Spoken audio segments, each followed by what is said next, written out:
Postman में दो चीज होता है, एक ऑथराइजेशन एंड दूसरा ऑथेंटिकेशन। पोस्टमैन में नहीं होता। आप ऐसे समझो कि there are two things, authorization and authentication. The basic difference between both is authorization is the second level of authentication. ठीक है, authorization means you are allowed to enter, but authorization means you can do anything you want. Authentication में आप enter तो कर गए, but आप कुछ भी कर नहीं सकते। जिस काम के लिए आपको आया हो आप वही आपको काम करना होगा। But authorization means you can do whatever you want. तो पोस्टमैन एपीआई में क्या होता है ना, बेसिकली दैट इज ऑथराइजेशन होता है। Authentication, authorisation is the second part of the authentication, so उसमें ऑथराइजेशन ही होता है। मतलब ऑथेंटिकेशन उसका ऑलरेडी हो चुका है। उसका रीजन क्या है कि जो भी एपीआई आपको टेस्ट करने मिलता है वो किसी न किसी एप्लीकेशन का मिलेगा, तो ऑलरेडी उसके साथ सिंक तो हो चुका है ना, राइट। सो उसकी ऑथेंटिकेशन अब करने की जरूरत है नहीं। तो उसको तो एपीआई की फंक्शनैलिटी को चेक करना है कि वो काम कर रहा है कि नहीं। That's why that is authorization. अब मान लो मेरा एक एप्लीकेशन है, एक आपका एप्लीकेशन है, मैं अपने एपीआई से कुछ हिट कर रहा हूं आपके एप्लीकेशन पर, तो यहाँ पे ऑथेंटिकेशन होगा एंड फिर आप उसे एक लिमिटेड एक्सेस दोगे। आप पूरा तो करने नहीं दोगे मेरे एपीआई को कि जो मर्जी वो आके कर ले। तो आप मेरे एपीआई को सिर्फ ऑथेंटिकेट करोगे, और जिस काम से मैं जा रहा हूं आप चेक करोगे कि ये काम करने वाला क्या है। जैसे मान लो आपका एक एप्लीकेशन है, सपोज करो कि एक आपका कोचिंग इंस्टीट्यूट है, एक मेरा कोचिंग इंस्टीट्यूट है। तो मैं अपने यहां से रिक्वेस्ट सेंड कर रहा हूं गेट का, तो कि आप कौन कौन सा कोर्स पढ़ाते हो, तो आपके डेटाबेस से कोर्स मुझे दे देगा, राइट। फॉरगेट कि मैं कोचिंग इंस्टीट्यूट वाला हूं, आपका सर्वर क्या चेक करेगा, बिजनेस लॉजिक, कि ये रिक्वेस्ट कहां से आ रहा है और ये क्या मुझसे रिक्वेस्ट मांग रहा है। तो वो कोर्स देख रहे हैं तो बोलेगा कि कोर्स तो एक्सपोज किया हुआ है कि कोई भी देख सकता है कि आपका कोचिंग क्या क्या पढ़ा सकता है। बट नाउ अब मेरा वही एक दूसरा रिक्वेस्ट जा रहा है एंड इट इज आस्किंग कि कौन कौन सा स्टूडेंट एनरोल हुआ है वो डेटा मुझे दे दे। तो नहीं देगा ना, अलाउ नहीं करेगा। सो दैट इज ऑथेंटिकेशन तो हुआ लेकिन ऑथराइजेशन में वो फेल हो गया। तो वो सिर्फ बोलेगा कि नहीं गेट का ही हम देंगे लेकिन स्टूडेंट वाले का नहीं देंगे, मैं सिर्फ आपको कोर्स का दूंगा, गेट का डिटेल गेट आप करोगे तो, right. So there are two thing, API में हमेशा होता है ऑथराइजेशन ना। अब ऑथराइजेशन अलग अलग टाइप का होता है। पहला ऑथराइजेशन होता है, ऑथेंटिकेशन हटा देते हैं। So the first authorization is basic authorization. उसके बाद होता है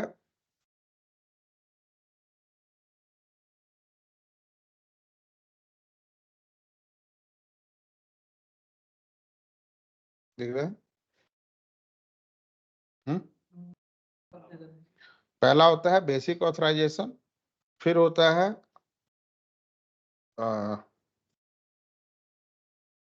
API bearer token, then API की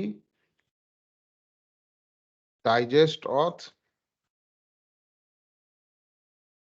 ओ ऑथ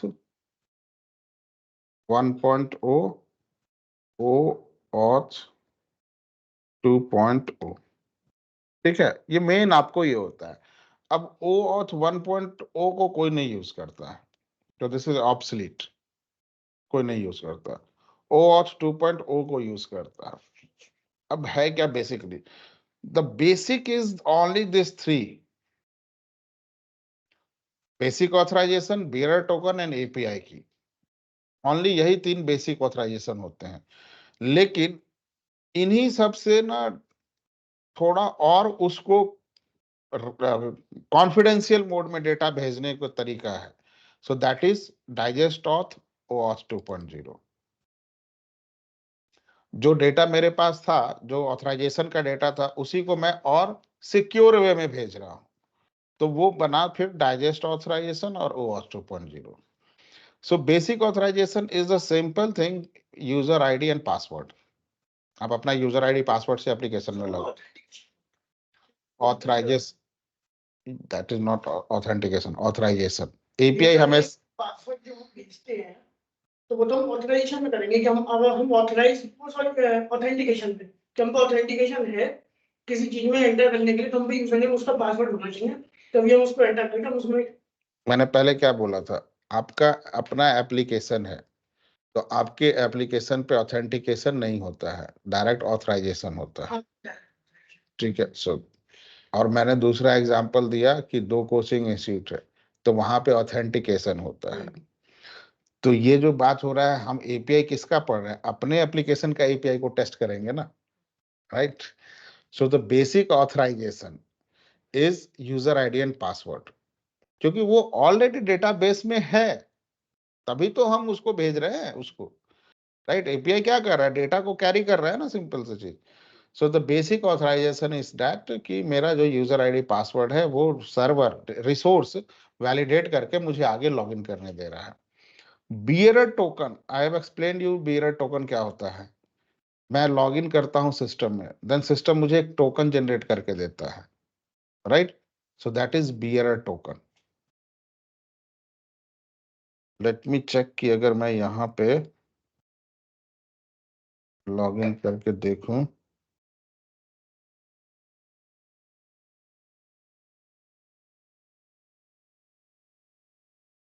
ये लॉगिन ऑलरेडी है। किसी साइट से कर लूंगा उसको। Just a second.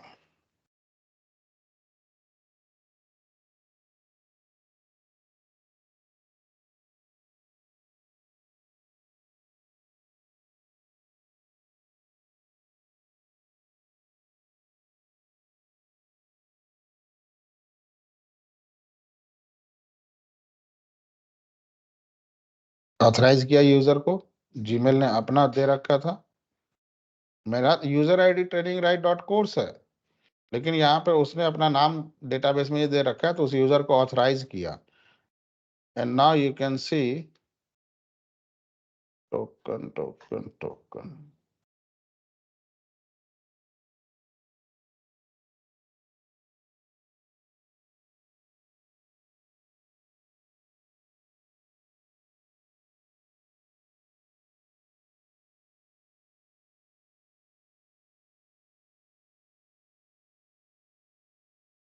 देखो ये टोकन जो है ना हिडन करके रखे हुए हैं, ठीक है, और इसका एज इतना है, इतने टाइम तक, ये बेसिकली आवर्स है। इतने आवर तक मैं अगर जीमेल में ब्राउजर पे लॉगिन कर रखा हूँ तो वो टोकन तब तक वैलिड रहेगा, मतलब इतने आवर्स तक उसका सेशन रहेगा ना। तो ये है।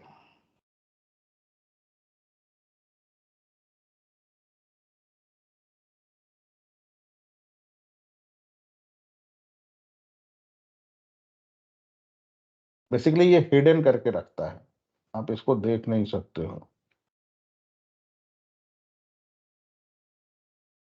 क्योंकि क्या होगा ना, वो अगर किसी को पता चलेगा तो उसका यूज कर सकता है उस टोकन का। That is just like a gate pass. मैंने बताया था बैंकिंग एप्लीकेशन का जो एग्जांपल आपको दिया था।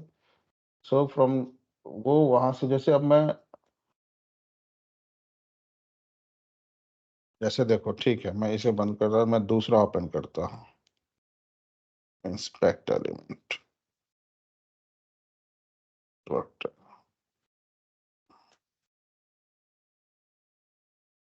google.com, यहाँ पे देखो।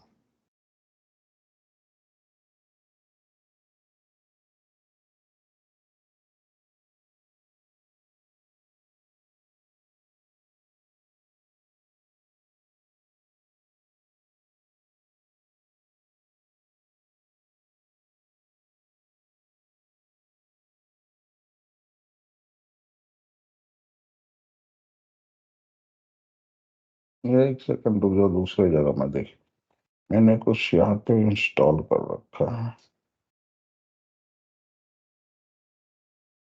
देखो ये है जीमेल पे जो लॉगिन किया ना मैंने, ये उसका है मेल गूगल,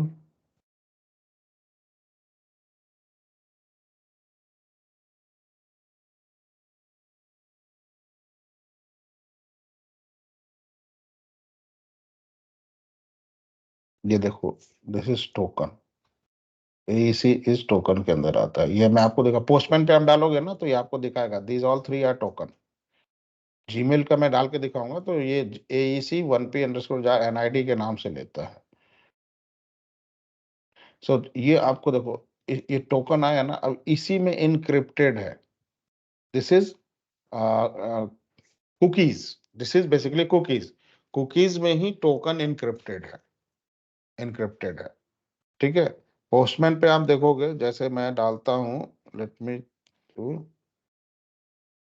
google.com, यही मैं कॉपी करता हूं।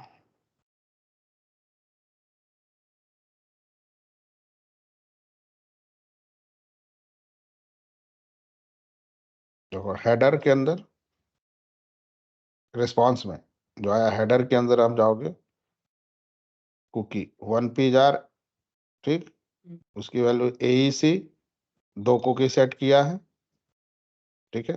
सो दिस इज, इसी के अंदर आपको टोकन इनक्रिप्ट करके रखता है, जिससे कि यूजर को मतलब जो हैकर्स वगैरह होते हैं ना, बाहरी लोग को पता नहीं चले, राइट।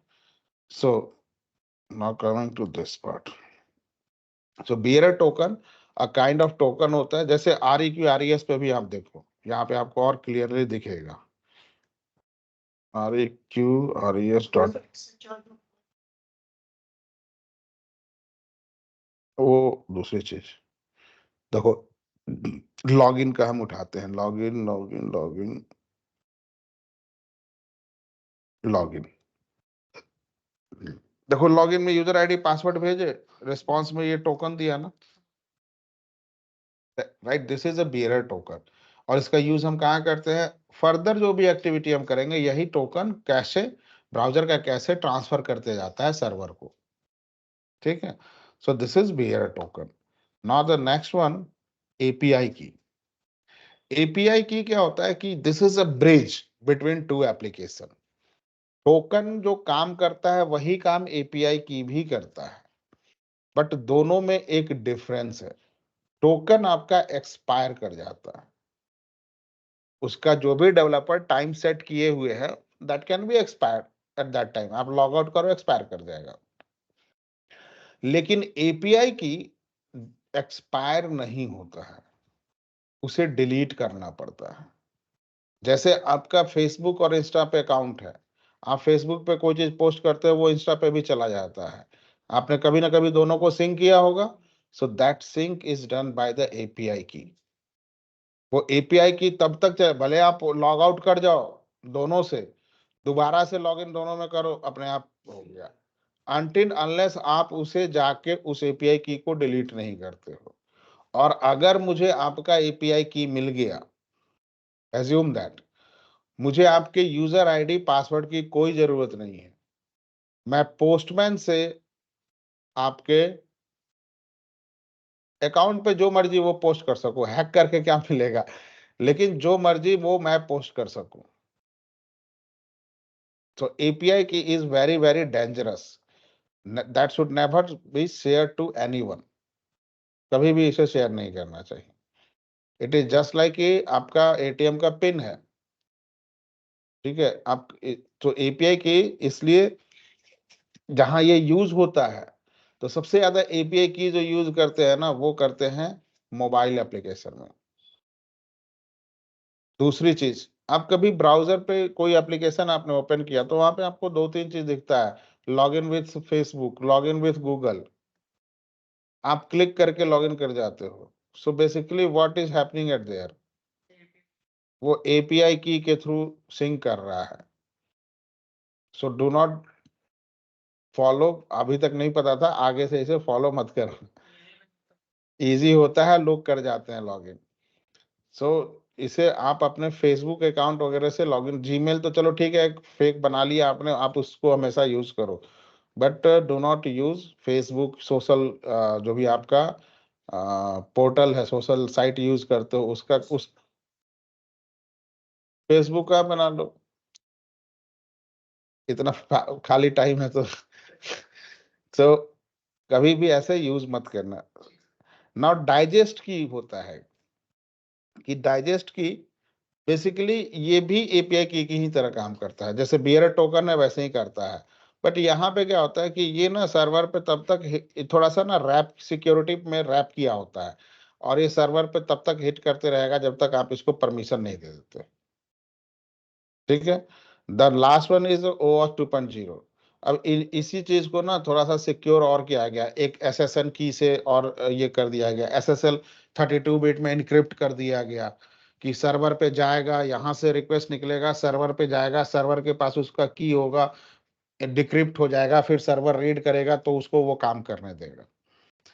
और ये सारा कुछ आपको जब भी आप एपीआई को टेस्ट करोगे अगर, सो 90% time you will gate bearer token, 90 और 95% chances you will gate bearer token. अब bearer टोकन जो है ना, कुछ चीजें होती हैं कि डेवलपर अपना बना रहा है तो वो करता क्या है कि टोकन को हार्ड कोडेड कर देता है, डेटाबेस में कुछ वैल्यू डाल देगा और वो आपको दे देगा, बोलेगा इसी को यूज करो। अभी हमने लॉगिन का ना एपीआई नहीं बनाया है, तो आप कोई भी यूजर आईडी पासवर्ड दोगे ना, आप लॉगिन कर जाओगे, क्योंकि उसका एपीआई बनाया ही नहीं है। एजाइल में बताया था ना, login is the list important feature. तो आगे की सारी चीज बना रखा है, लेकिन आगे की सारी फंक्शनैलिटी आपको करने के लिए बियरर टोकन तो चाहिए होगा। तो उसने क्या किया, एक hard coded bearer token database में बना दिया, और वो आपको दे दिया कि तुम आगे की सारी फंक्शनैलिटी को चेक कर लो यूआई से या एपीआई के थ्रू।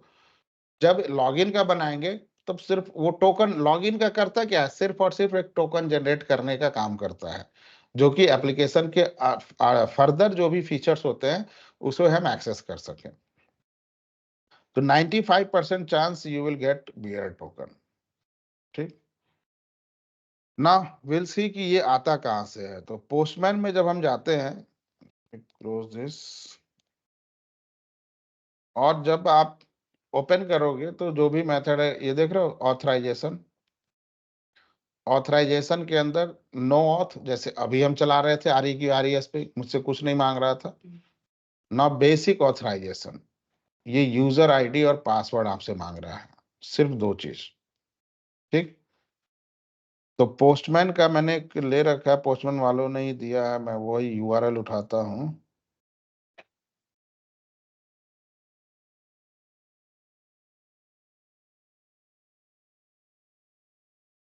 ये ऑथराइजेशन,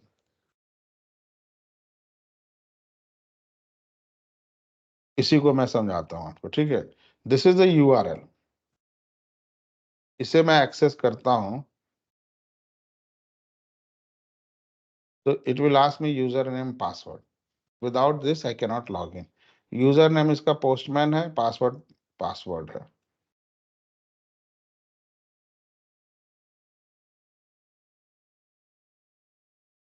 अब मैं लॉग इन कर गया, सिस्टम में जो भी इनसाइट पेज आ गया। सो नाउ मैं इसे अभी विदाउट एनी ऑथराइजेशन के मैं भेज रहा हूँ ये request. See what the message we are getting, 401 not authorized, unauthorized। हाँ, ये इंटरव्यू में आपसे पूछेगा कि अगर 401 आ रहा है एरर, ये मुझसे अभी मतलब पूछा था एक जगह, मैं ऐसे दे रहा था एंड मैं, मेरे दिमाग से निकल गया कि मैं चेक क्या करूंगा। वो घुमा के आपसे पूछेगा कि 401 अगर आपसे आपको एरर आ रहा है, then what you will check. मैंने उसको सब कुछ बता दिया, यूआरएल चेक करेंगे, यूआरआई चेक करेंगे, डेटा चेक करेंगे, मेथड चेक करेंगे, बट जो बताना था वो भूल गया। क्योंकि 401 जनरली हम लोग को काम करने टाइम में भी नहीं मिलता है, क्योंकि टेस्ट डेवलपर तो टेस्ट करके देता है। अब ये इंटरव्यू में सिर्फ पूछा जाता है ये सारी चीजें। 401 मिला तो क्या चेक, क्या आप चेक करोगे, वो वन लाइनर सुनना चाहता है। तो 401 मिला, तो इस मीन कि मेरा ऑथराइजेशन सही है जा रहा है कि नहीं। 99% आपको 200 मिलेगा। आपको हमेशा डेवलपर टेस्ट करके देता है। सो अब 401 मिला, तो अब मेरे दिमाग से भी उतर गया था, मैं भी घुमाने की कोशिश किया, लेकिन वो उसे पता था कि क्या चेक करना है। तो 401 जब भी मिलेगा तो आपसे ये पूछेगा तो क्या चेक करोगे, तो बोलोगे 401 it that is for unauthorized, so I will check that my user ID and password is correct, I am sending it or not, correct user ID और पासवर्ड मैं सेंड कर रहा हूँ कि नहीं। अब पोस्टमैन 1 अगर मैं करके भी भेजूंगा तो भी मुझे अनऑथराइज कहीं देगा। सो आई एम सेंडिंग करेक्ट और नॉट, ये चीजें ध्यान रखना, लिख लेना पेपर पे ना, आप सामने लगा देना। 6-7 है वो, आप 200 तो आपको पता चल गया, 202 पता चल गया डिलीट के केस में, 204 40 401 401 2 3 500 1 2 3, वो तो सबको पता है, यूनिवर्सल है वो। 500 1 2 3 4 5 तक, बस ये 4 चीज, 500 से लेके 505 तक, 400 से लेके 405 तक, ये लिख के रखोगे, आपको क्लिक कर जाएगा उस समय। ऐसे नहीं याद रहेगा, जैसे मैं भी, मुझे मिलता ही नहीं है रियल टाइम में, मेरे भी दिमाग से निकल गया। So this is basic authorization ना। बेसिक ऑथराइजेशन का ये दूसरा एग्जांपल है,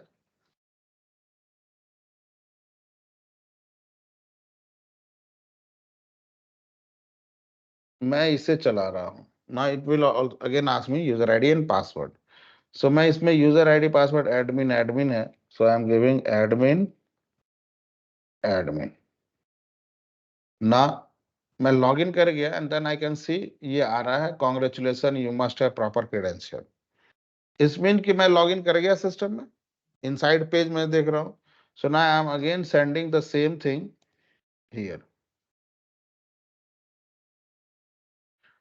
तो यहाँ पे रिस्पॉन्स आया, तो रिस्पॉन्स में भी, और 200 भी दिया, तो रिस्पॉन्स में भी दिखाना चाहिए ना कि you must have log in. ये तो आप स्क्रॉल डाउन करोगे तो आपको दिखेगा, congratulation you must have proper credential, right.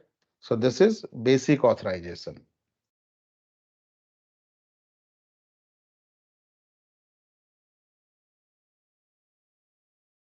Then bearer token, bearer token के लिए ये ऑलरेडी मेरे पास है। आप देखो ये टोकन अभी चल रहा है कि नहीं।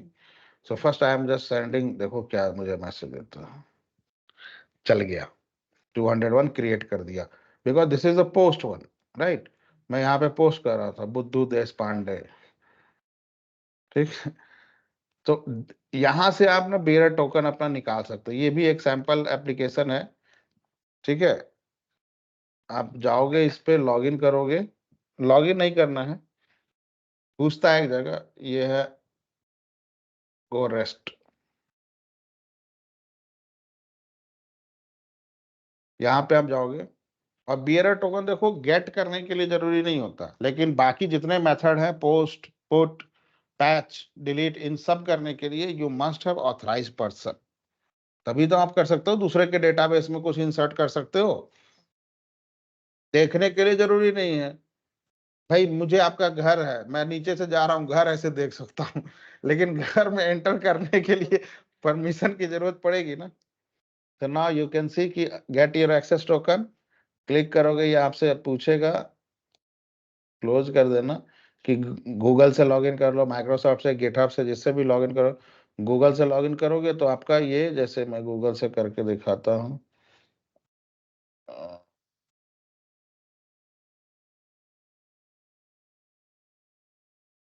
अब ये टोकन जनरेट कर दिया, बियर टोकन, राइट। अब इसे कॉपी कर लो आप, रिपीट रीजनरेट नहीं, कॉपी करने का कहीं यही होता नहीं हो रहा है, ठीक है, कॉपी एंड नाउ अभी इसे देखते हैं, कर रहा है क्रिएट, ऑलरेडी टेकन, ये ऑलरेडी क्रिएट हो चुका है, ठीक है।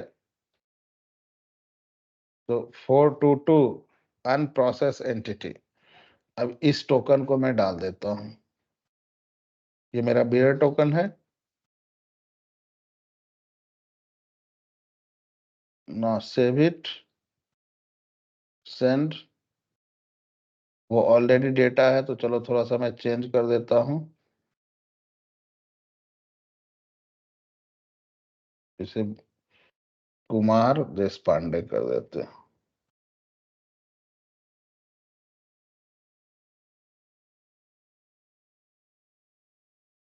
क्रिएट कर दिया। सो दिस इज बेयरर टोकन। अब डाइजेस्ट ऑथ में भी यही चीज होता है। देखो यही पोस्टमैन वाला मैं भेज रहा हूँ, लेकिन यहाँ पे आपको सेलेक्ट करना होगा डाइजेस्ट ऑथ। ठीक है। डाइजेस्ट ऑथ में क्या होता है कि जैसे मैंने आपको बोला ना, देखो ये क्या किया, उसी यूजर आईडी पासवर्ड को ना MD5 में ले जाके भेज रहा है। MD5 बेसिकली क्या करता है, आपने बेसिक ऑथराइजेशन में यूजर आईडी पासवर्ड भेजा, बेसिक ऑथराइजेशन में अगर आप यहाँ देखो, सो आपने यूजर आईडी पासवर्ड भेजा, this is easily readable by anyone, हर कोई इसे पढ़ सकता है आपका पासवर्ड क्या है। ठीक है। लेकिन जब डाइजेस्ट ऑथ में आप भेजते हो,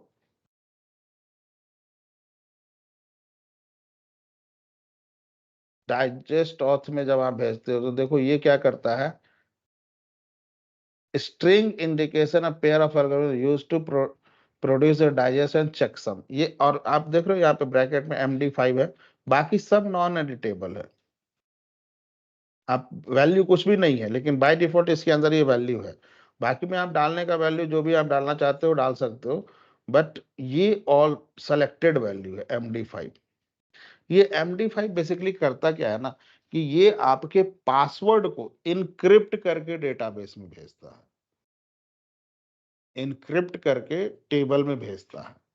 जैसे आप देखना चाहोगे ना, तो ये एल्गोरिदम है इसका, ये पीछे से आप भेज तो रहे हो ऐसे ही, लेकिन ये पीछे से उसे इनक्रिप्ट कर देता है। जैसे अगर आप देखना है तो वर्कबेंच में मैं आपको दिखाता हूँ।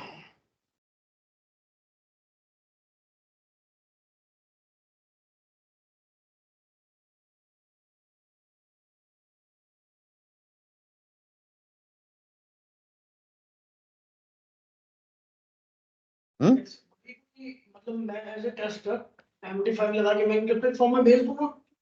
कहाँ पे MD5 लगाओगे? रजिस्ट्री वाले इस वाले में अगर मैं करके भेज रहा हूँ तो मैं क्या सकता हूँ MD5 आप कहाँ लगाओगे? MD5 आप कोड में जो डेटा भेज रहे हो कहाँ पे लगाओगे बताओ? तो MD5 आप जो बोल रहे हो उसे आप कहाँ इम्प्लीमेंट करोगे? पोस्टमैन पे MD5 कहाँ लिखोगे? उसे वो एज ए टेक्स्ट लेगा। MD5 is basically algorithm, algorithm की चीजें कहीं ना कहीं इसके बैकएंड में डिफाइन की हुई है। तो पोस्टमैन में कहीं पे भी आप लिख दोगे तो उसे समझ ही नहीं, उसके लिए वो नॉर्मल टेक्स्ट है। तो जहां उसके लिए स्पेसिफिक जगह वो दे रखा है वहीं पे आपको करना होगा ना। जैसे मैं यहाँ पे लेता हूँ, मान लो, पहले तो यार इसमें यही दिक्कत है,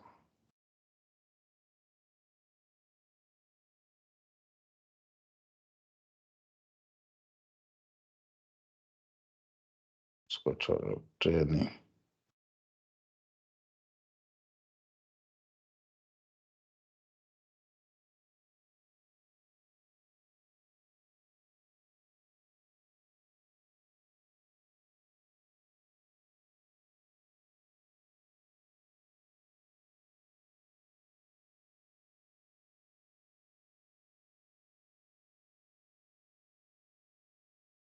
जैसे देखो ये फर्स्ट नेम है ना, मैं फर्स्ट नेम एक भेजता हूँ,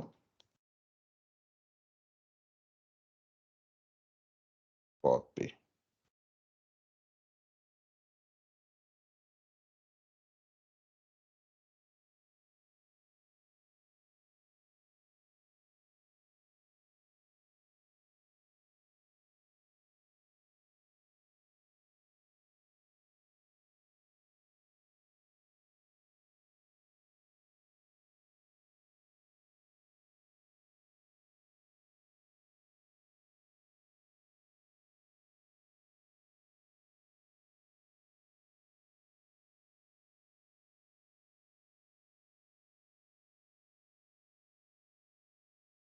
ठीक है, ये है नॉर्मल, अभी दीपक है।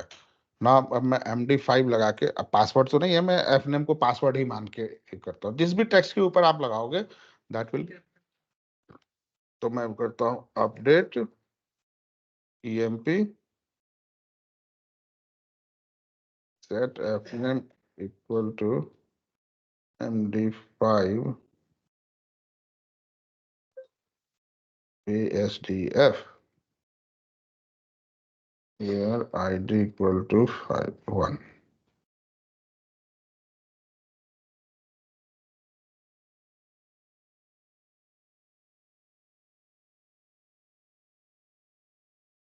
लो एनक्रिप्ट कर दिया ना उसे। ये MD5 क्या है? ASDF का ASDF पासवर्ड मैं दे रहा हूँ, पासवर्ड ये करे, मैं बोल रहा हूँ ना कि set first name MD5 ASDF।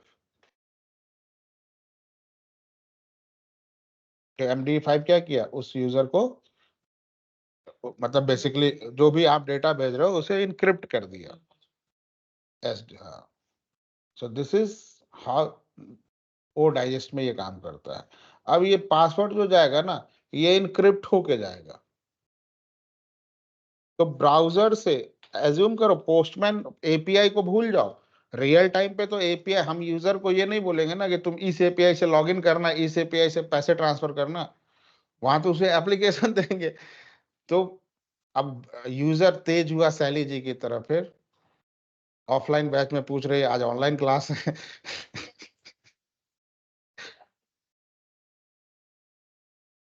तो तो आप इधर ही थी क्या कहें?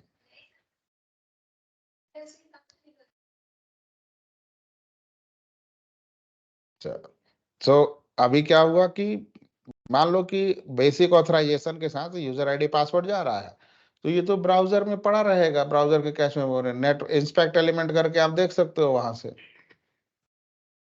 राइट, इजिली कोई भी निकाल सकता है। तो इस चलते MD5 के साथ हम भेजते हैं कि जैसे वो यूआई से बाहर निकला, ब्राउजर के पास इंक्रिप्शन होके पहुंचा, तो यूजर उसे देख नहीं सकता, देखेगा भी तो क्या कर लेगा, right. So that is the O digest. अब इसमें द लास्ट वन जो है, आपको ये कह लो दैट इज नॉट पॉसिबल, क्योंकि इसका भी कुछ है ही नहीं OAuth 2.0 का। क्योंकि इसमें जो होता है बेसिकली ना, आप देखो, अगर मैं आपको दिखाऊं इसके अंदर, तो वही चीज है, टोकन भेज रहे हैं, उस बियर टोकन है मेरा, डेटा हो गया, टोकन की वैल्यू यहां दे देंगे ना। अब उसे वो क्या करेगा, इनक्रिप्ट करेगा, टोकन नेम, ग्रांट टाइप, किस टाइप का उसके ग्रांट परमिशन आप दे रहे हो, ऑथराइजेशन कोड, ये सब उसका ना, पासवर्ड क्रेडेंशियल, क्लाइंट क्रेडेंशियल। तो ये एक डिफरेंट कॉल बैक URL कि ये लॉगिन करने के बाद, ये काम करने के बाद वो वापस किस स्क्रीन पर आएगा, ये वही चीज को ना और इंक्रिप्शन मोड में हम सेंड कर रहे हैं। तो जब भी आप इस पे मान लो काम करोगे, तो ये सारा कुछ आपको डेवलपर देगा, एवरीथिंग वो डेवलपर देगा।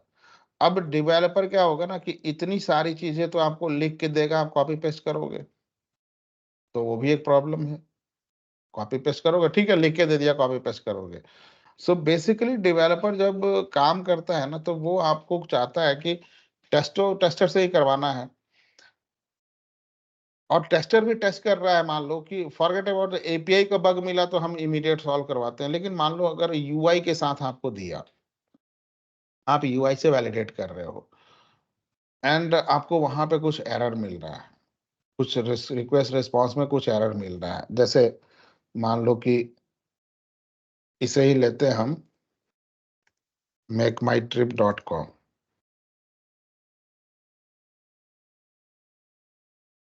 Inspect element, network tab open करके रखते हैं, नेटवर्क टैब, ठीक है, राइट क्लिक करके नीचे आता है इंस्पेक्ट एलिमेंट, जो विंडो खुलेगा आप नेटवर्क टैब ओपन कर देना ना।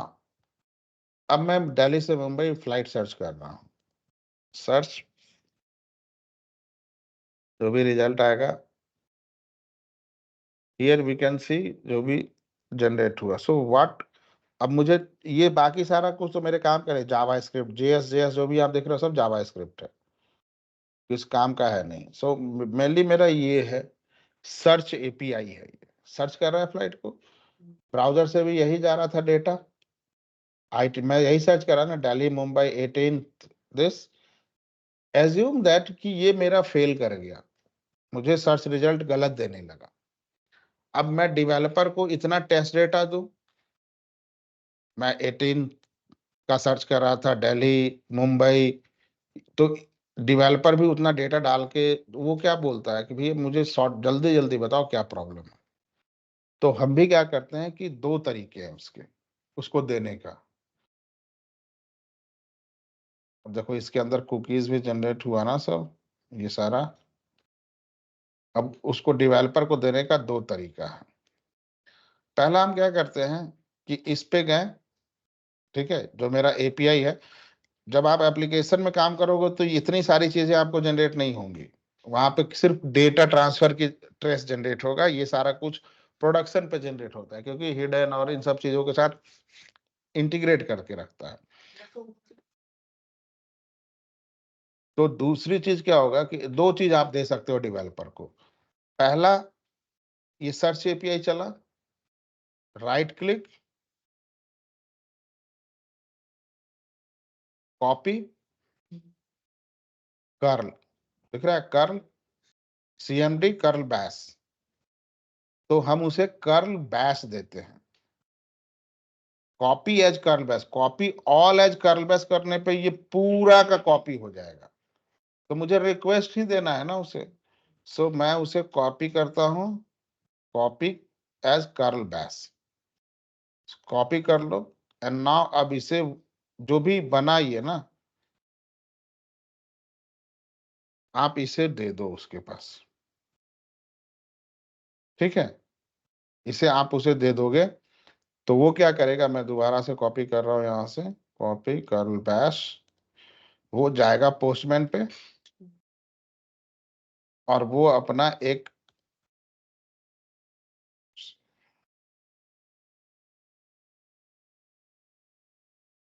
अपना, उसे पता है गेट मेथड है, आप बोलोगे गेट मेथड हमने चलाया तो फेल किया, राइट। आप मेथड यहां से देख भी सकते हो कि कौन सा मेथड आपका चला, गेट मेथड चला, तो वो क्या करेगा, यहां पर आएगा और इंपोर्ट पर जाएगा, ये इंपोर्ट दिख रहा है, इस पर जाएगा, ये विंडो ओपन होगा, कर्ल की इसको पेस्ट कर देगा, देखो डायरेक्ट यहाँ पे ले आया, यही सारा डेटा था,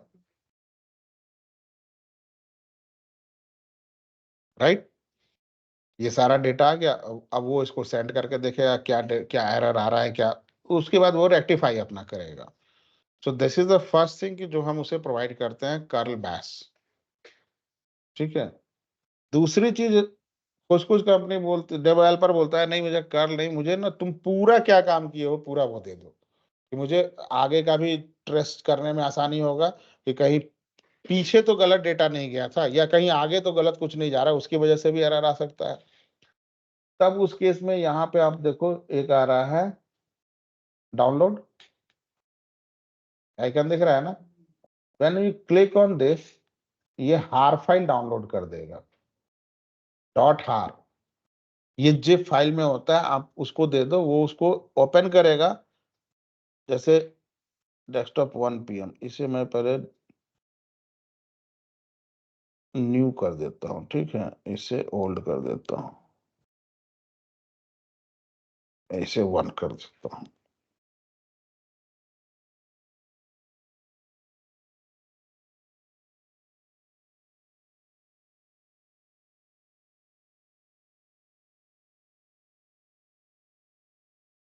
चलो यार रिफ्रेश कर।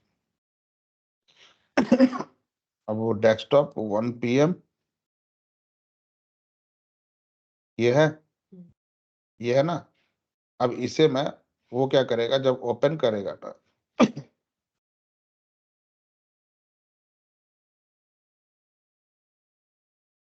अगर ओपन आपको यहाँ से नहीं समझ में आ रहा है तो इसे ओपन करने का तरीका और दूसरा है, देखो मैं बताता हूँ,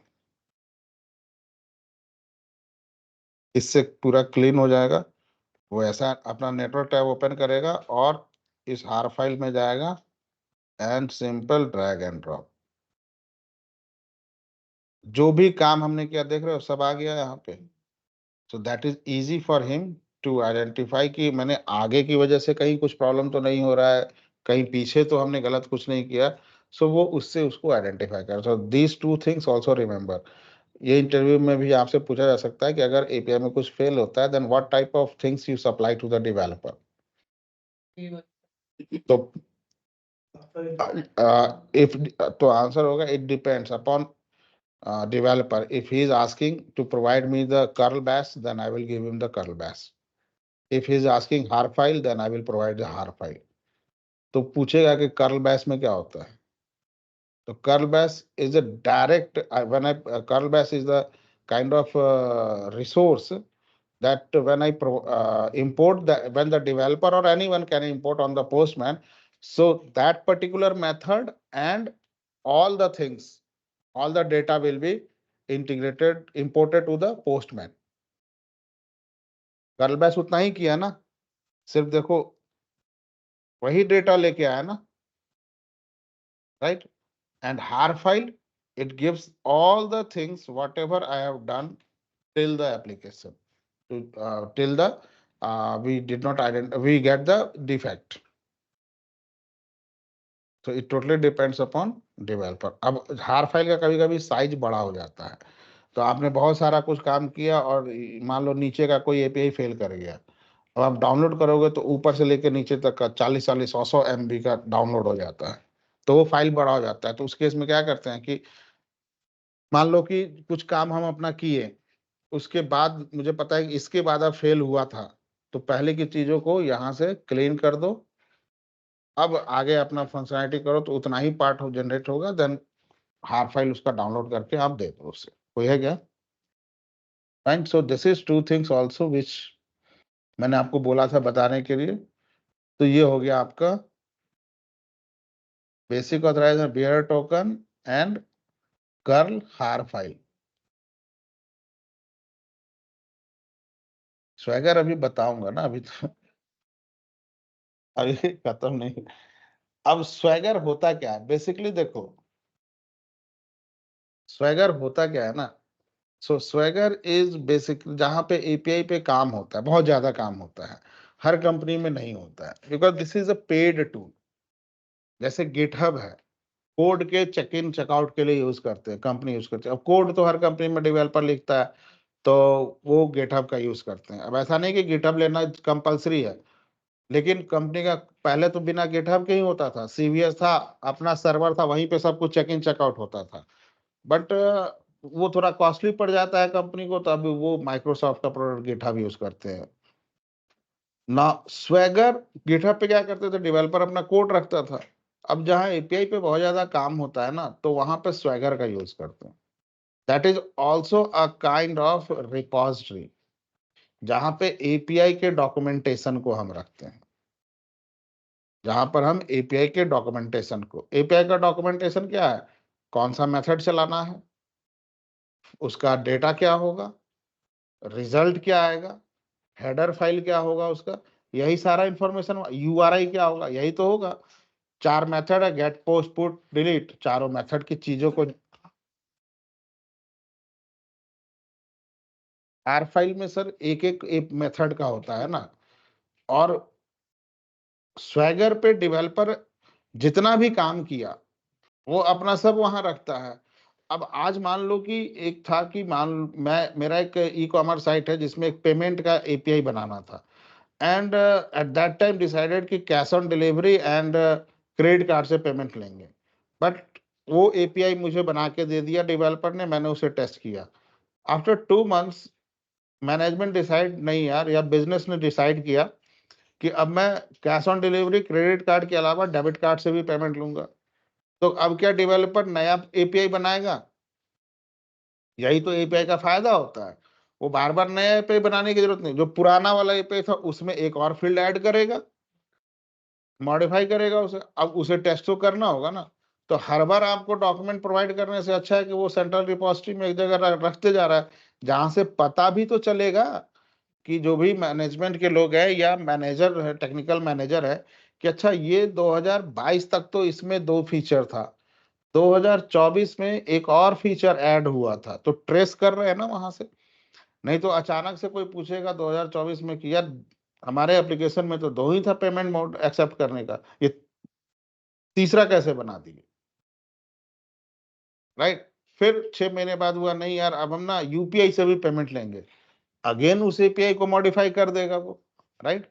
सो स्वैगर में वो सारी चीजों को document, basically that is for documentation part, repository API के लिए, सिर्फ एपीआई के लिए होता है। तो उसको देखते हैं, बहुत सारे हैं, कुछ सैंपल बना रखा है। हाँ नहीं, इसमें सारे मेथड होते हैं।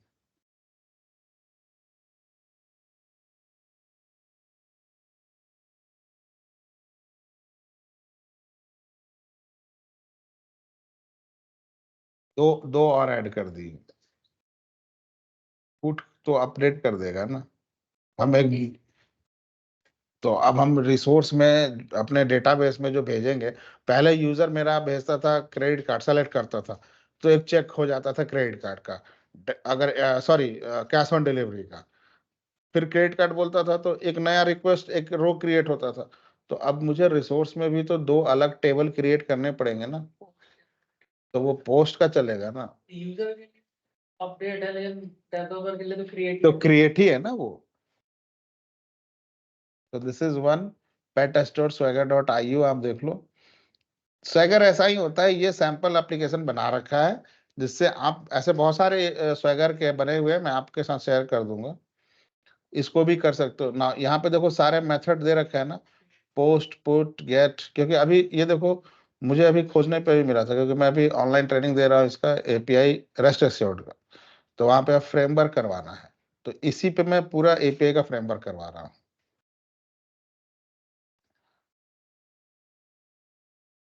सो नाउ यू कैन सी, एक सेकंड,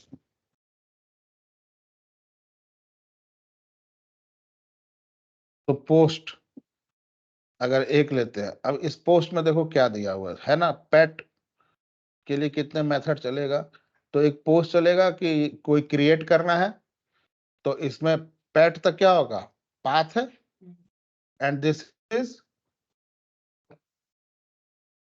पैरामीटर दे रहे हैं ना कि पेट आईडी जनरेट होगा, और उसका इमेज जनरेट हम अपलोड करेंगे, देन पोस्ट कर रहे हैं add a new pet to store, अगर मुझे इमेज अपलोड, अब दोनों में से पहले कौन चलेगा ये बताओ,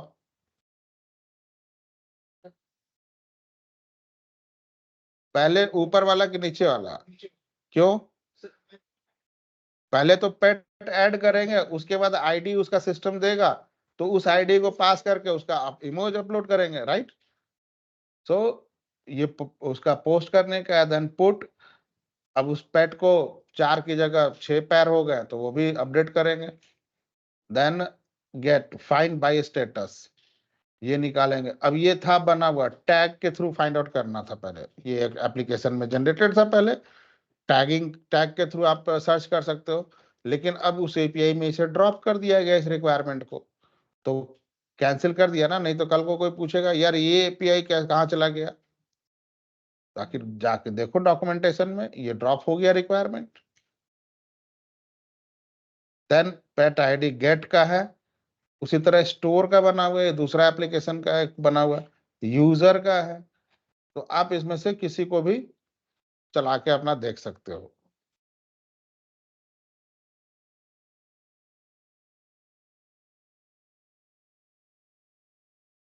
नहीं, अब देखो कैसे चलेगा, मान लो मैं डेवलपर हूँ, आप टेस्टर हो, मैंने स्वैगर पे दे दिया, अब कंपनी का जो स्वैगर होगा वहां पे कंपनी के डोमेन अपने इस पे चलेगा, लोकल होस्ट इंटरनेट पे चलेगा, वो इंटरनेट पे नहीं चलेगा, आप ऑफिस प्रेमाइसेस से ही उसे एक्सेस कर सकते हो। तो स्वैगर, आप एपीआई टेस्टर हो तो स्वैगर का एक्सेस आपको भी होगा, कि आपको टेस्ट वहीं से करना है निकाल के, तो इसी तरह के ऐसा ही यूआई होगा, सेम ऐसा ही होगा, मैंने आपको दे दिया, अब आप आए पोस्ट मेथड चलाना है ना, तो चलो जी पोस्ट चलाते हैं, ठीक है। छोटा वाला लेते हैं, स्टोर का लेते हैं, थोड़ा छोटा है, ठीक है, स्टोर है मेरा कोई, सपोज कोई स्टोर का हम लोग बना रहे हैं। सो पोस्ट लिए, आप क्लिक करोगे तो ये नीचे ओपन हो गया सारा सब कुछ। Now try it out. अभी आपको देखो यूआरआई नहीं दिख रहा है ना, इसका पाथ दिख रहा है, लेकिन पोस्टमैन पे चलाने के लिए यूआरआई चाहिए ना, होगा। डेटा आपको है कि पोस्ट में ये डेटा हम भेज रहे हैं, रिस्पॉन्स में ये आएगा, ये दिख रहा है आपको, ये रिस्पॉन्स में आएगा। बट आपको टेस्ट तो इसी को करना है ना कि ये सही हुआ है कि नहीं हुआ। तो आप यहाँ पे आओगे, ट्राई इट आउट, देखा, एग्जीक्यूट, एग्जीक्यूट हो गया। अब आपको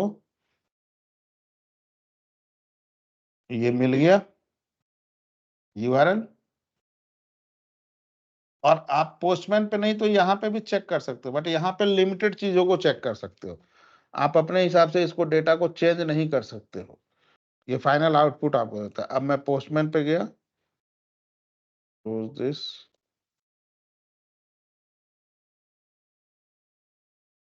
पोस्ट मेथड इनपुट। अब देखो कर्ल भी दिया है ना, कर्ल पे भी देखेंगे इसका, ये आईडी बॉडी जेसन फॉर्मेट में है, ठीक है, और इसे मैं सेंड करूंगा तो मुझे निकाल के देगा। देखो दिया, place to ship date this, यही रिजल्ट दिया था ना, मतलब pet ID, quantity, ship date, status, right. अब इसका कर्ल भी दे दिया उसने मुझे, कर्ल को पूरा यहां से कॉपी करना है, पूरा, ठीक, कॉपी, इंपोर्ट,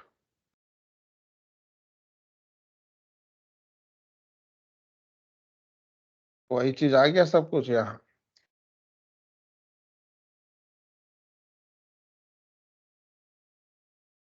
स्वैगर पे देगा, यहाँ टेस्ट करना है, यहाँ टेस्ट करना है। अब यहाँ पे मैं चेंज करके डेटा को देख सकता हूँ ना, ट्रू को फॉल्स, पेट आईडी इंटीजर है, मैं अल्फाबेट्स देख के भेजू, मुझे रिस्पॉन्स गलत देना चाहिए, नॉट सपोर्टेड और data incorrect something, but I can not make changes at swagger. तो वो मुझे पॉजिटिव चीजें ही टेस्ट करके स्वैगर में देगा, हमें अपनी तरफ से नेगेटिव डेटा डाल के देखना है, स्वैगर में एडिट नहीं होगा। पोस्टमैन पे आप एडिट कर सकते हो, आपके पास है अथॉरिटी, रिस्पॉन्स तो पोस्टमैन पे ही आपको दिखाएगा, दिखाएगा, वहां पे कोई चेंजेस नहीं होगा।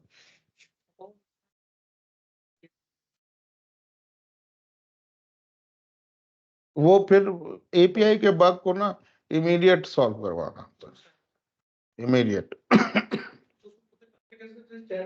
चैट, टीम टीम कंपनीज में स्काइप वगैरह नहीं यूज करते एक्चुअली। स्काइप पेड भी आता है मेरे पास, उसका मेरे को टीम में पेड यूज करता हूँ, तो मेरे साथ स्काइप भी पेड है, वो उसके साथ ही देता है। लेकिन स्काइप में ना क्या है कि बहुत चैट और नॉर्मल कम चीजें हैं, तो जनरली कंपनी स्काइप यूज नहीं करती, टीम यूज करती है, क्योंकि आप इसमें मल्टीपल कॉल करना है, डायरेक्ट कॉल कर दिए। स्लैक भी यूज करते हैं। अब देखो कुछ कंपनी, हम लोग तो स्लैक ही यूज करते थे ना जब आप आए थे, स्लैक भी यूज करते, उस पर भी कॉल होता है। तो क्या होता है ना कि अब स्लैक एक डिफरेंट चैट सॉफ्टवेयर है, हम लोग का भी इतना फ्री वर्जन हम लोग यूज कर रहे थे, जब इतना यूजर हो गया ना कि लास्ट में उसने बोला कि $7 पर यूजर पर मंथ के हिसाब से पे करो, तो फिर हम लोगों ने स्लैक बंद कर दिया। हम लोग क्रॉस कर चुके थे, उसका जितना था ना लिमिट वो क्रॉस कर चुके थे। तो कुछ कंपनी स्लैक यूज करती है, लेकिन अब वो ईमेल के लिए कोई दूसरा सर्विस यूज करती है, जीमेल वगैरह का जो सर्वर यूज करते हैं, तो वो कंपनी को पता नहीं है बेसिकली, कॉस्टिंग उतना ही वो भी खर्च कर रहे हैं, 150 रुपया कम खर्च कर रहे हैं, ठीक है। माइक्रोसॉफ्ट के साथ क्या है कि आपको ईमेल भी सर्विस भी देता है, टीम भी दे देता है। टीम में कॉलिंग फीचर वगैरह बहुत आसान है, किसी भी यूजर को लिए और आपने डायरेक्ट कॉल कर दिया। अब तो ऑफिस में ऐसा हो गया कि फोन कॉल तो कोई करता नहीं, टीम ही कॉल चलता है सबका। मुझे लगता है कल को घर में भी लोग टीम ही यूज करेंगे। और अच्छा फीचर भी है team, no doubt. Meetings schedule करो and all the things. So this is all about swagger. That is basically API documentation. अब एपीआई में जो आपको, मान लो स्वैगर यूज नहीं कर रहा है, ठीक है, तो डेवलपर जो आपको एपीआई डॉक्यूमेंट देगा, दिस डॉक्यूमेंट,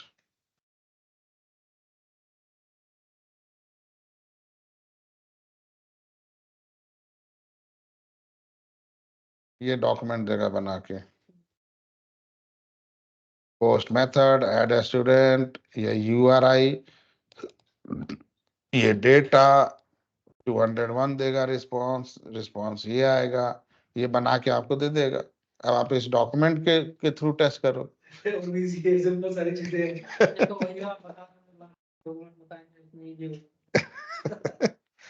तो कुछ कंपनीज में ऐसा भी होता है, उनका अपने एपीआई डॉक बना हुआ रखा हुआ है। वो कहते हैं, डेवलपर बोलता है कि वहाँ पे एपीआई डॉक है, वहां से उठाओ, वैल्यूज चेंज करो और मतलब ये वाली फंक्शनलिटी टेस्ट करके दो। एक सेकेंड,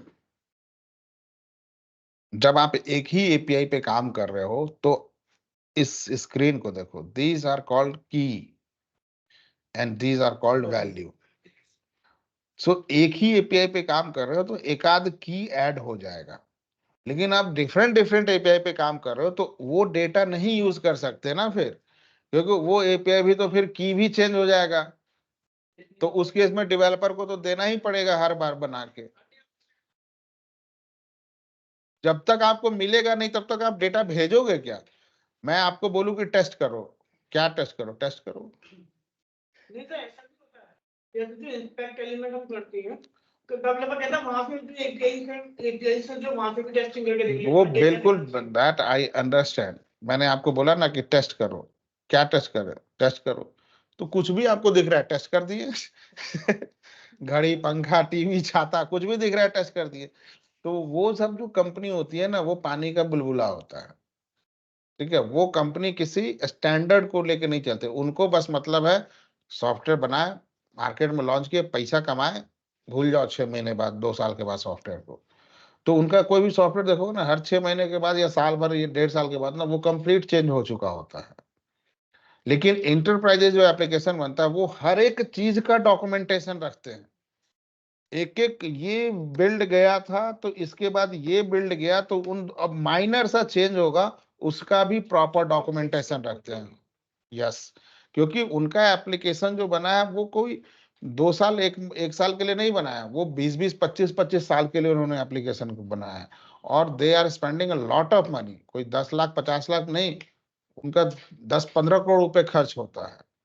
तो वो हर एक चीज को ट्रैक करके रखते हैं कि इन फ्यूचर ये रेफरेंस डॉक्यूमेंट मुझे काम करेगा। वो अचानक से अपने पूरे एप्लीकेशन को चेंज नहीं कर देते हैं, क्योंकि जो उनके रिसोर्सेज है जो एप्लीकेशन को यूज कर रहे हैं, तो उनके लिए सब कुछ नया हो जाएगा, तो उनको ट्रेनिंग देना होगा। तो 15 दिन 1 महीना टाइम ले, मान लो 4 दिन में ट्रेनिंग दे दिए, लेकिन उन रिसोर्स को यूज टू होने में कम से कम 15 दिन से 1 महीना लगेगा, उनका बिजनेस स्लो हो जाएगा। तो वो सब कुछ अचानक से चेंज नहीं कर देते। अब यस, जैसे आप एक्स कंपनी में काम कर रहे हो, वाई में काम कर रहे हो, तो डिफरेंट डिफरेंट प्रोजेक्ट है। अब आप एकदम जाते के साथ ही तो रॉकेट नहीं बन जाते ना, राइट? 1 सप्ताह का ट्रेनिंग देते हैं, वहां पे आपको केटी बोलते हैं उसे, नॉलेज ट्रांसफर। 1 से 2 दिन का आपको, या अगर बड़ा एप्लीकेशन है, दो मतलब part wise part, per day 2 घंटे का आपके साथ सेशन फिक्स कर देते हैं। कोई भी टीम मेंबर आके जिसको सेशन फिक्स कर रखा है, वो आपको 2 घंटे 1 घंटे का जो भी है कि केटी देता है। उसके बाद क्या होता है कि आप अपना केटी जो भी नोट डाउन किया, आपसे रिवर्स केटी भी लेता है। पूरे टीम मेंबर वो सब जो है वो आपसे रिवर्स की आप कितना समझे एप्लीकेशन को। कुछ जगह ये चलता है, जहां पे एप्लीकेशन में सही में आपकी बहुत ज्यादा जरूरत है तो वहां पे केटी दिया, एक दिन में अगले दिन से काम शुरू करो। जहां पे कि दिन काटना है, काम ही इतना ज्यादा नहीं है, जो रिसोर्स है उसी के पास काम नहीं है, तो ठीक है पहले आपको हम केटी देंगे, फिर आप रिवर्स केटी भी देना। तो जहां रिवर्स केटी आप समझो ना, तो मतलब वो बहुत आराम है, बस रिवर्स केटी दे के निकाल लो। नहीं तो वो फिर बोलेगा नहीं इसका डॉक्यूमेंटेशन भी बनाओ, इस तो फालतू का आपको लगेगा। तो रिवर्स केटी दे के निकालो, उसके बाद प्रोजेक्ट में आपको काम ही बहुत कम होता है। फिर रिवर्स केटी, आप एक्सपीरियंस पर्सन को हायर कर रहे हो, उससे क्या रिवर्स केटी की उम्मीद कर रहे हो? हर कोई एप्लीकेशन में काम करके ही सीखता है कि एप्लीकेशन का बिहेवियर कैसा है। रिवर्स केटी, मैं आपको एप्लीकेशन का, मान लो कि मैं जिस एप्लीकेशन पे साल भर से काम कर रहा हूँ, आप मेरी प्रोजेक्ट को ज्वाइन कर रहे हो, मैं आपको एक सप्ताह में केटी दे दिया, तो मतलब उस एक साल में जो मैंने सीखा, एक सप्ताह में बता दिया, इतना ही बड़ा था एप्लीकेशन वो, फिर बनाने में इतना टाइम क्यों लगा? राइट। तो एक ओवरऑल वो चाहते हैं कि बस आपको पता चले, जिससे कि आपको आइडिया लग जाए कि what exactly the application is doing. So this is all completed, API खत्म।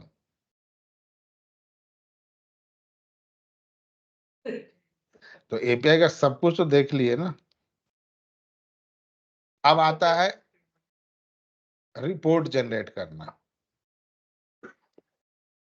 जो मैंने बताया था नोड जेएस के थ्रू आप कैसे रिपोर्ट जनरेट करोगे। सो एपीआई का रिपोर्ट, मान लो कि मेरा ये बना हुआ है,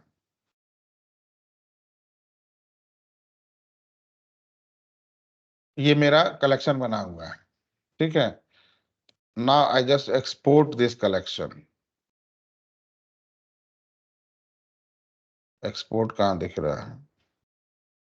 नीचे हो रहा है तो सबसे नीचे, ये सब सबसे लगे हुए हैं, मैं इसके ऊपर एक्सपोर्ट कर रहे हैं कलेक्शन भी, ये डेप्रिशिएटेड हो गया है तो इसे नहीं यूज करेंगे, ये 2.1, ठीक है। Now I am going to export, इसे कहीं एक्सपोर्ट करके कहीं आपको सेव करना होता है सबसे पहले। सो हाँ, तो दूसरे के सिस्टम में गए। अब मैंने इसे सेव कर लिया, suppose 1 PM desktop, 1 PM DC, API batch offline, ठीक है, इसको सेव कर लिया। अब आपके पास ना देखो नोड जेएस इंस्टॉल होना चाहिए। नोड जेएस इंस्टॉल करने के बाद न्यूमैन इंस्टॉल होना चाहिए। तो देखो नोड जेएस मेरा इंस्टॉल है, सीएमडी में जाओगे, नोड -v करोगे, सो this is my node JS installed. Node JS install हो जाएगा तो फिर आपको npm इंस्टॉल करना होता है, npm इंस्टॉल -g, इतना ही होता है, या फिर और कुछ कमांड होता है, अभी मैं स्किप कर रहा हूँ। तो इसके बाद आपका npm इंस्टॉल हो जाएगा। मेरे में ये दोनों चीजें इंस्टॉल्ड है, तो मुझे दोबारा इंस्टॉल करने की जरूरत नहीं है। मैं आपको कमांड दे दूंगा, वन लाइनर है, अभी भी गूगल पे देख के npm नोड जेएस तो इजी है इंस्टॉल करना, npm इंस्टॉल इन नोड जेएस।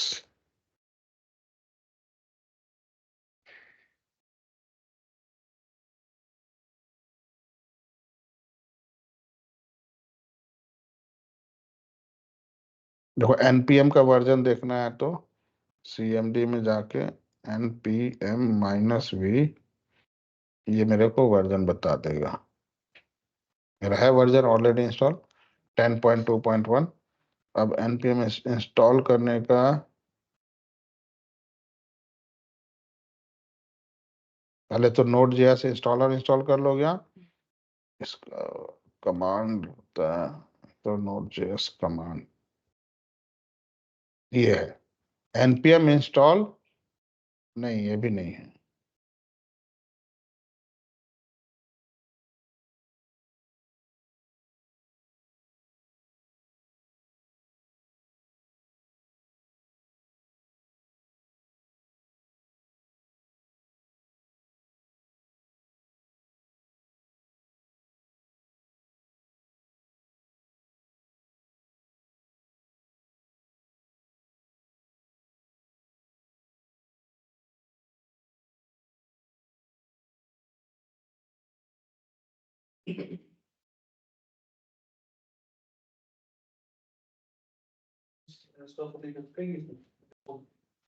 मैं बता दूंगा आपको, यही होता है।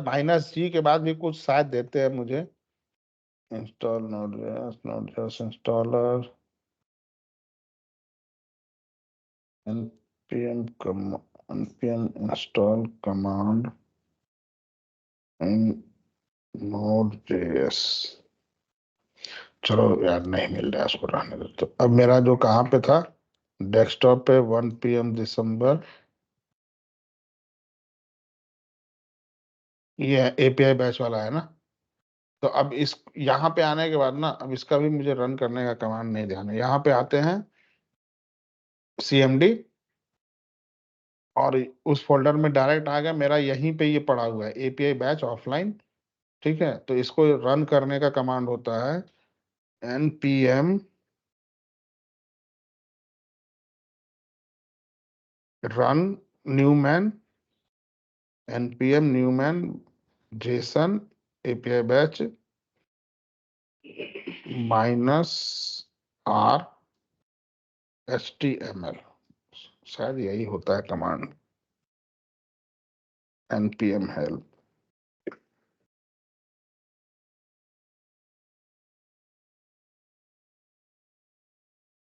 हाँ, npm इंस्टॉल से ये हो जाएगा। npm run, नहीं npm,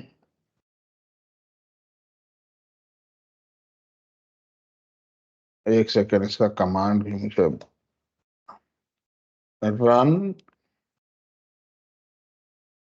कलेक्शन थ्रू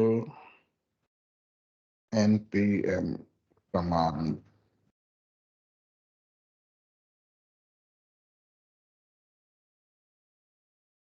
ये वही जो हेल्प में आया वही दिया है यहाँ पे यार।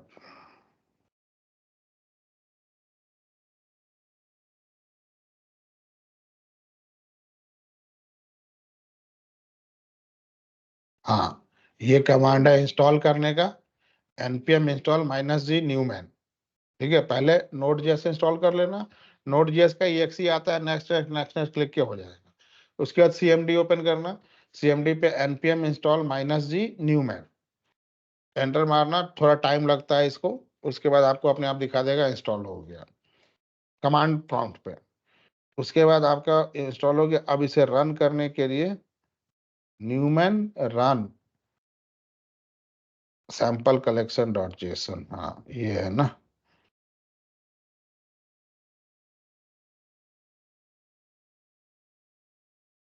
न्यूमैन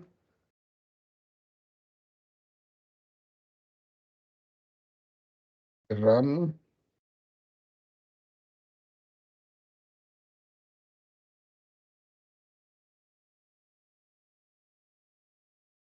चल गया। कुछ फेल भी हुआ होगा, लेकिन चलो एसर्शन, देखो ये पूरा चल गया ना।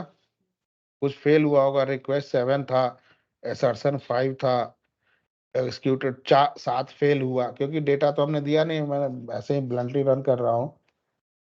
सो ये पूरा चल गया, राइट। और मेरा एपीआई भी स्टार्ट नहीं है अभी। एपीआई स्टार्ट करेंगे तभी तो चलेगा वो। स्टूडेंट एपीआई भी तो स्टार्ट करना होगा ना सर।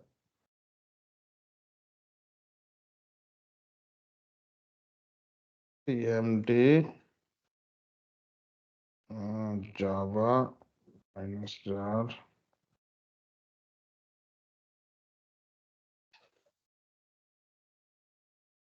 और सर्वर डॉट पोर्ट कौन सा मेरा, किस पे पक्का।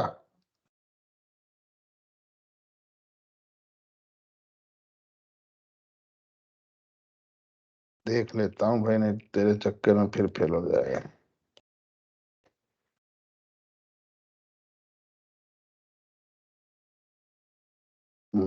याद है, लेकिन गेट में 101 है। ठीक है, चलो चल गया मेरा एपीआई, चल गया। अब मैं उसे रन कर रहा हूँ। ठीक है, अभी तो जैसे देखो यहाँ पे रन हुआ ना आपका, सिर्फ कमांड प्रॉम्प्ट में। अब मुझे इसका रिपोर्ट देखना है, सो उसके लिए -R HTML यही होता है कमांड, आई थिंक सो।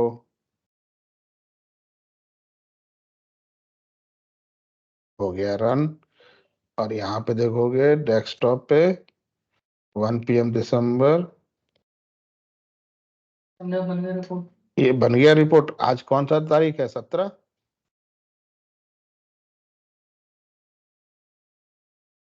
एक भी फेल नहीं किया, 10 का 10 रिक्वेस्ट चला, 8989। ये लो 404, स्टेटस कोड 404। अच्छा, वो सही से नहीं था ना, सीक्वेंसिंग नहीं था, चल गया। तो ये पूरा रिपोर्ट आपका देखो जनरेट हो गया ना। डेटा ड्रिवन टेस्टिंग का डेटा भी हमें देना होगा, तो हम डेटा भी दे सकते हैं यहीं पे। उसका भी होता है डेटा का पाथ देके, उसका नाम दे दो, एक्सेल फाइल का नाम या CSV का नाम देके, तो वो भी इसके थ्रू आप रन कर सकते हो। On this report we can generate share with the, जो भी मेरा मैनेजर होगा या जो भी क्लाइंट अगर बोलता है कि मुझे रिपोर्ट भी चाहिए, तो अभी देखो command line option, Newman run collection file source. ठीक है, सोर्स, इसमें सारा कमांड इसका दिया हुआ है।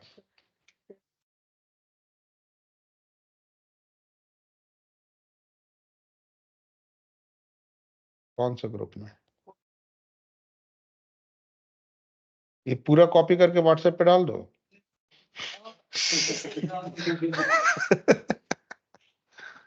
इंस्टॉल तो हो जाएगा कमांड से। इंस्टॉल करने में आपको कुछ नहीं करना है, आप लोग गूगल पे जाना, Node.js आ जाता है डाउनलोड, और इसका ऑफिशियल साइट से डाउनलोड करो नोड।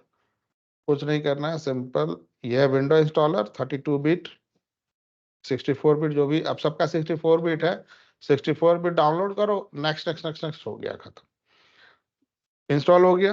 विंडो की R CMD npm install -G Newman, enter मारो, इंस्टॉल हो, दैट्स इट, खत्म।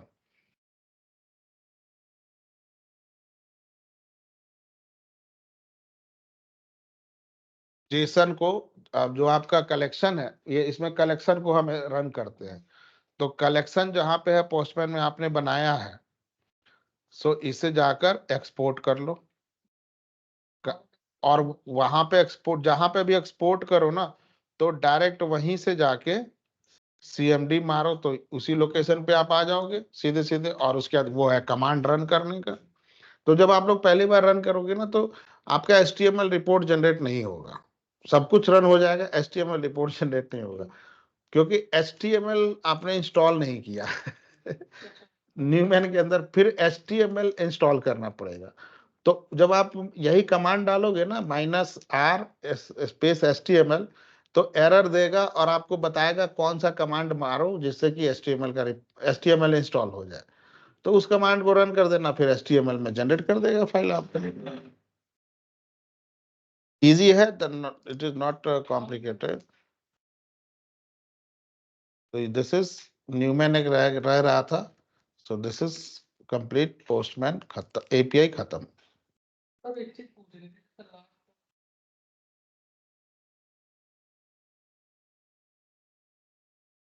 वो तो आगे समझ में है, लेकिन उसमें जो क्वेश्चंस वगैरह इंटरव्यू में कैसे पूछे जाते हैं, कहाँ से, किस टाइप के पूछे जाते हैं? क्वेश्चन होगा कि अगर आपको एक मेथड से, what type of variable you have used in the API, पहला। So there are, I have used local global variable, sometimes I have also used the environment variable. Okay, what is environment variable? So environment variable is given by the system, a value given by the system, and that value may be changed in every request. So we capture those value in a variable and we say that is an environment variable, because the global and local variable value, it's a hard coded value. Environment variable is not a hard coded value. ठीक है, so where you have used the environment variable. So environment variable generally we use to store the token. since we need to pass the token in the next method or every next request after login, so we used to pass the environment variable. We used to save the token into environment variable and we pass that through headers. ठीक है, we pass through that headers. ठीक, इसके अलावा environment variable का और use कहाँ करते हो आप? और कहीं नहीं. How many environment variable you can create in Postman? N number of. There is no limitation कि आप local variable इतना ही create करो, global इतना ही create करो. There is no limitation. You can create multiple. Which variable Postman? Suppose there are two variable. One is global, one is local. Both variable name is same, but value is different. Then Postman will take which variable first? Always local. What is collection?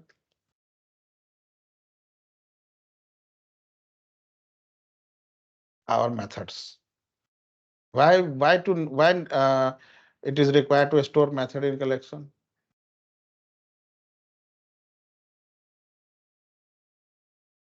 एक एक कर कुछ समझ में नहीं है तो TV के डिबेट की तरह हो गया.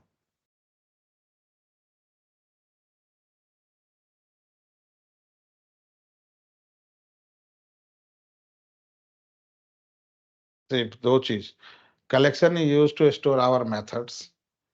This is the one way. So, and this also help us, a tester, to manage all the methods which have been tested in a proper way.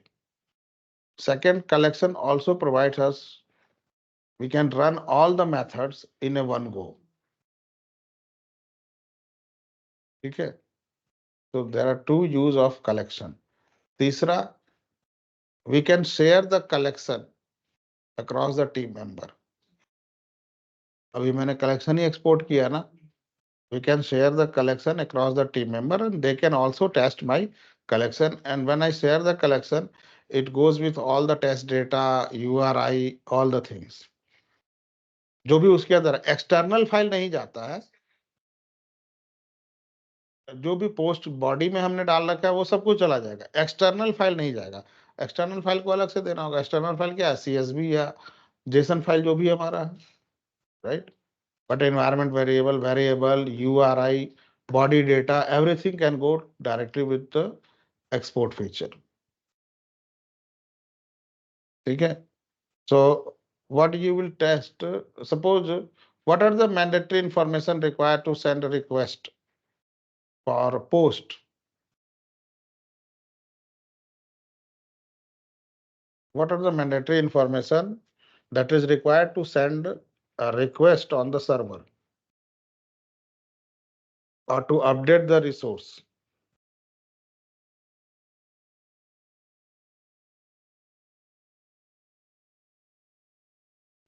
थोड़ा सा आप देखो बस चुप हो गए.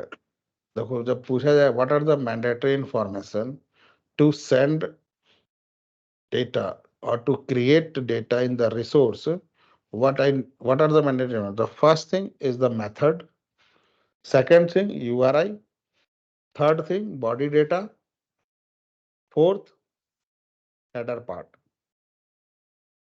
Header part is also required. Postman में header part आता है ना. This is the header part. This is the header part. ठीक है. अब क्या होता है ये मैं बता दूंगा. This is required. Okay. So now अब मुझे आंसर करो. What are the mandatory information to create a record in resource? What is the mandatory information you need or you will provide?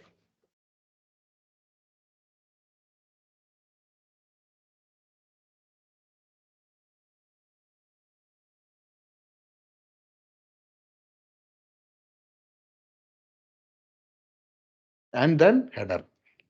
Okay. So suppose you are sending a data in the post through the postman and you got a 401. So what you will check?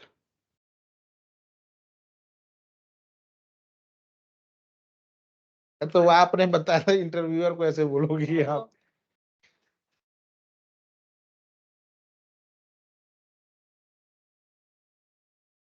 Unauthorized.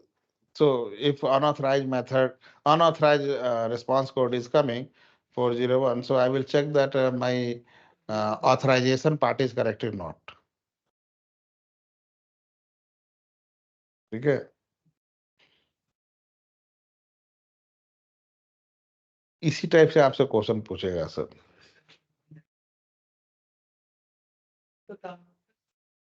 देखो question वो आपसे ना straight forward कोई नहीं पूछेगा। What is post, what is put, आता है इसको पोस्ट में।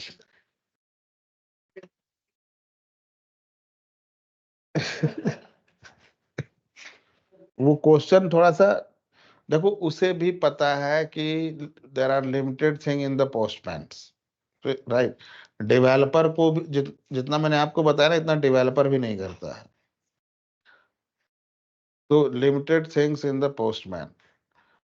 अब वो गूगल पे भी क्वेश्चन आंसर दिए हुए हैं, और इंटरव्यूअर को पता है कि ये गूगल से पढ़ के आया, तो हम स्ट्रेट फॉरवर्ड नहीं पूछ के वो घुमा के पूछेगा। जैसे अब मुझसे ही पूछा, मैं खुद ही फंस गया। 401 आएगा तो क्या देखेंगे? अब क्या देखेंगे? पोस्टमैन को देखेंगे। अब देखो ये चीज किसी को याद नहीं रहता कि अनऑथराइज होगा, व्हाटएवर होगा, ये किसी को याद नहीं रहता। लेकिन रियल टाइम में आप देखोगे कि अनऑथराइज, तो यार वो पार्ट देखते हैं, ऑथराइजेशन वाला अनऑथराइजेशन तो वहीं से आता है। तो रियल टाइम पे काम इजी होता है, बस इंटरव्यू निकालना आपको। आधे घंटे में वो आपसे ऐसा क्वेश्चन करेगा जिसका आंसर आपको आता भी है, लेकिन उसने ऐसे घुमा के पूछा है कि आपको लगेगा कि अरे हम तो फेल हो गए।